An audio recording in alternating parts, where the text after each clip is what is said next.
Trump ने अफगानिस्तान को भेजी धमकी, अगर बगरम एयरबेस नहीं लुटाया तो बहुत बुरा होगा।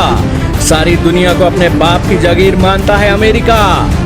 तालिबान ने बगरम एयरबेस देने से मना कर दिया था। जी हाँ दोस्तों, इस वक्त की बहुत ही बड़ी खबर आ रही है अमेरिका अफगानिस्तान से। दोनों ही देश ऐसे शुरू होते हैं और दोनों ही देशों के अंदर अड़ियल रवैया देखने को मिल रहा है। अमेरिकी राष्ट्रपति अड़ गए हैं बगरम एयरबेस के लिए और अफगानिस्तान अड़ गया है इस एयरबेस को ना देने के लिए। और अब ट्रंप ने 2 कदम आगे बढ़कर अफगानिस्तान को धमकी दे दी है कि अगर बगरम एयरबेस नहीं दिया तो बहुत बुरा होने वाला है। सुनिए ये clip. on the ground to get Bagram back? We won't talk about that, but we're talking now to Afghanistan, and we want it back, and we want it back soon, right away. And if they don't do it, if they don't do it, you're going to find out what I'm going to do. तो दोस्तों सुना आपने, Trump सरेआम social media के अंदर, press के अंदर सरेआम धमकी दे रहे हैं कि भैया अगर अड्डा नहीं मिला तो अफगानिस्तानियों देख लेना क्या बनोगा तुम्हारे साथ। दरअसल 2 दिन पहले ट्रंप ने कहा था कि बगरम एयरबेस को छोड़ देना चाहिए, जो बाइडेन प्रशासन की बड़ी गलती थी और इसे सुधारा जाएगा। उन्होंने कहा कि बगरम एयरबेस चीन के करीब है और अमेरिका के लिए बेहद ज़रूरी है, इसलिए अमेरिकी फ़ौज की अफगानिस्तान में वापसी होगी।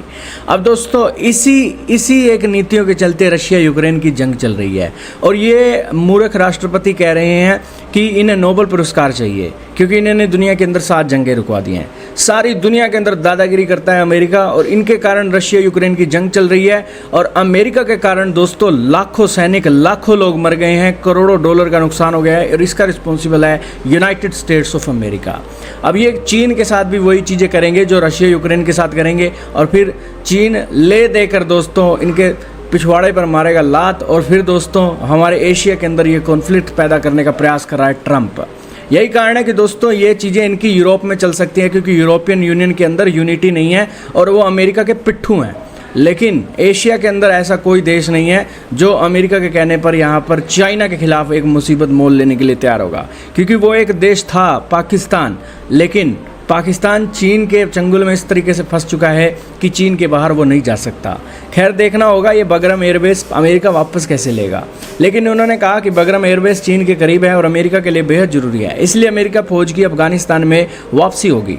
ट्रंप के इस बयान के बाद अमेरिका अफगानिस्तान के एक वरिष्ठ अधिकारी ने युद्ध के बाद देश में बगरम एयरबेस को पुनः कब्जा करने के ट्रंप के हालिया बयान की आलोचना की और कहा कि हम अफगान अपने देश में विदेशी सैन्य उपस्थिति को कभी स्वीकार नहीं करेंगे।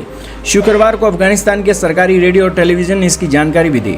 तालिबानी विदेश मंत्रालय के वरिष्ठ राजनयिक जलाली के हवाले से कहा गया कि अपने पूरे इतिहास में अफगानों ने कभी भी अपनी धरती पर विदेशी सैन्य की उपस्थिति को स्वीकार नहीं किया है। अफगानिस्तान और अमेरिका को द्विपक्षीय सम्मान एवं साझा हितों के मद्देनजर आर्थिक और राजनीतिक संबंधों पर सहयोग करने की जरूरत है। बता दें कि काबुल से 50 किलोमीटर उत्तर बगरम एयरबेस पर अमेरिकी नेतृत्व वाले सैन्य गठबंधन बल 20 साल से यहाँ काबिज थे। इस एयरबेस ने अमेरिकी सैनिकों के लिए मुख्य सैन्य अड्डे के रूप में अगस्त 2021 तक कार्य किया और अमेरिकी सेना हटने के बाद अफगानिस्तान की मौजूदा सरकार के पास अब इसका नियंत्रण आ गया है।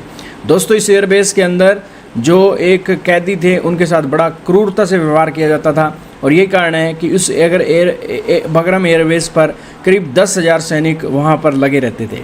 तो ये एक बगरम एयरबेस को लेकर दोस्तों कई बार मूवीज़ भी बन चुके हैं, नेटफ्लिक्स पर एक डॉक्यूमेंट्री भी आई है और ट्रंप चाहते हैं कि दुनिया की सुपर पावर बनने और दुनिया के अंदर अमेरिका की इज्जत के लिए ये बगरम एयरबेस बहुत ज़रूरी है। खैर दोस्तों अमेरिका ताकतवर है, देखना होगा बगरम एयरबेस वो वापस लेता है या नहीं लेता है। अगर ले लेता है तो दोस्तों ये दादागिरी है, डिक्टेटरशिप है।